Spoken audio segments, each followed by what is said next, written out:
కేరళలో రాజకీయం ఒక్కసారిగా వేడెక్కింది. మాజీ ముఖ్యమంత్రి, ప్రస్తుత ప్రతిపక్ష నేత, సిపిఐ సీనియర్ నేత పినరయి విజయన్ నివాసాలపై ఎన్ఫోర్స్మెంట్ డైరెక్టరేట్ ఈడీ అధికారులు ఏకకాలంలో మెరుపుదాడులు నిర్వహించారు. Cochin minerals and rural limited అంటే సిఎంఆర్ఎల్ కేసు దర్యాప్తులో భాగంగా కేరళ వ్యాప్తంగా మొత్తం 10 ప్రాంతాల్లో ఈ సోదాలు జరిగాయి.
అయితే పినరయి విజయన్ ఇళ్లపై ఈడీ సోదాలు ప్రారంభం కాగానే కేరళ రాజధాని తిరువనంతపురంలో ఒక్కసారిగా ఉద్రిక్తత చోటు చేసుకుంది. ఈడీ దాడులకు నిరసనగా పెద్ద ఎత్తున తరలివచ్చిన సిపిఐ కార్యకర్తలు తీవ్ర ఆగ్రహం వ్యక్తం చేశారు.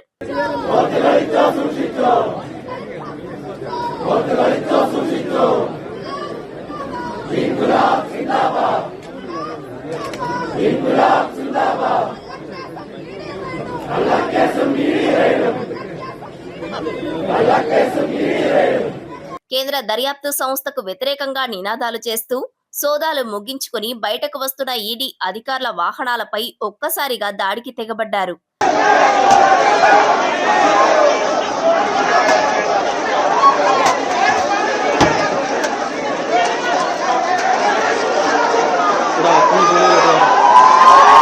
రాళ్లు, కర్రలతో వాహనాల అద్దాలను పగలగొట్టారు. వీరిని నియంత్రించడానికి ప్రయత్నించిన పోలీసులకు తీవ్ర గాయాలయ్యాయి. ఈడీ అధికారులు రక్షణ కోసం వెంటనే తిరువనంతపురంలోని తంబనూరు పోలీస్ స్టేషన్ కి చేరుకున్నారు.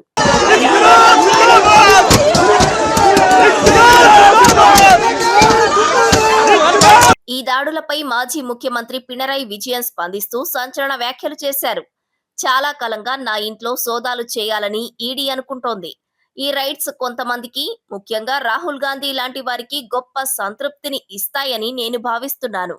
పినరయి విజయన్ ఇళ్లపై ఎందుకు రైట్స్ జరగడం లేదు, ఆయన్ను ఎందుకు అరెస్టు చేయడం లేదు అని గతంలో రాహుల్ గాంధీ ప్రశ్నించారు.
దేశంలోని ప్రతిపక్ష నాయకులపై బీజేపీ ప్రభుత్వం ఎప్పుడూ ఉద్దేశపూర్వక దాడులకు పాల్పడుతూనే ఉంది.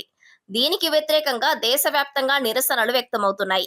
అయితే కాంగ్రెస్ మాత్రం తమ పార్టీ మినహా మిగిలిన పార్టీలపై ఈడీ దాడులు కొనసాగాలని కోరుకుంటోంది అని విజయన్ ధ్వజమెత్తారు. തുടക്കം മാത്രമായിട്ട് ഞങ്ങൾ കാണുന്നുള്ളൂ.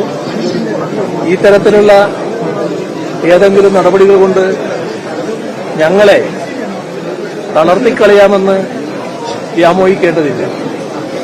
ഇവിടെ പ്രകടമായി നമ്മുടെ നാടിന്റെ വികാരവും പാർട്ടി സഖാക്കളുടെ വികാരവും എല്ലാ കാലത്തും പാർട്ടിയുടെ അകമഴിഞ്ഞ പിന്തുണയാണ് പാർട്ടി ശത്രുക്കൾ കുത്തിവലിക്കാനൊരുങ്ങിയ എല്ലാ ഘട്ടത്തിലും ലഭ്യമായിട്ടുള്ളത്. ആ പിന്തുണക്ക് ഒരു കുറവും ഒരു ചാഞ്ചല്യവും ഇല്ല എന്നതാണ് ഇന്ന് സഖാക്കൾ വീണ്ടും വ്യക്തമാക്കിയിട്ടുള്ളത്. ഒരിക്കൽ കൂടി എല്ലാവരെയും ഹൃദയപൂർവ്വം അഭിവാദ്യം ചെയ്യുന്നു. ഏതിനെയും നമുക്ക് നേരിടാൻ ഇതാണ് നമ്മുടെ കരുത്ത്. ഒന്നിച്ച് നമുക്കിറങ്ങാം എന്ന് മാത്രമാണ്. అంతేకాదు ఈ బెదిరింపులకు మేము భయపడేది లేదు. ఇవేమీ మమ్మల్ని అంతం చేయలేవు. దీన్ని మేము కేవలం ఒక ప్రారంభంగానే చూస్తాము. ఇలాంటి చర్యల ద్వారా మమ్మల్ని తుడిచిపెట్టేయగలమని ఎవరు అనుకోవద్దు. నాపై ఇలాంటి దాడులు జరిగినప్పుడల్లా నాకు పార్టీ నుండి బలమైన మద్దతు లభించింది. అదే ఈ రోజు మరోసారి కామ్రేడ్లు నిరూపించారు. ఇదే మా బలం. ఎలాంటి పరిస్థితులనైనా ఎదుర్కోవడానికి మేమంతా కలిసికట్టుగా ముందుకు సాగుదాం.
అంటూ పినరయ్ విజయన్ క్యాడర్ ని ఉద్దేశించి మాట్లాడారు. ఇటీవల కాంగ్రెస్ నేతృత్వంలోని యూడీఎఫ్ కేరళలో ప్రభుత్వాన్ని ఏర్పాటు చేసింది. ఇది జరిగిన కొద్ది రోజులకే విజయన్ ఇంటిపై ఈడీ దాడులు జరగడంతో ఇది ఖచ్చితంగా రాజకీయ కక్ష సాధింపే అంటూ కామ్రేడ్లు ఆరోపిస్తున్నారు.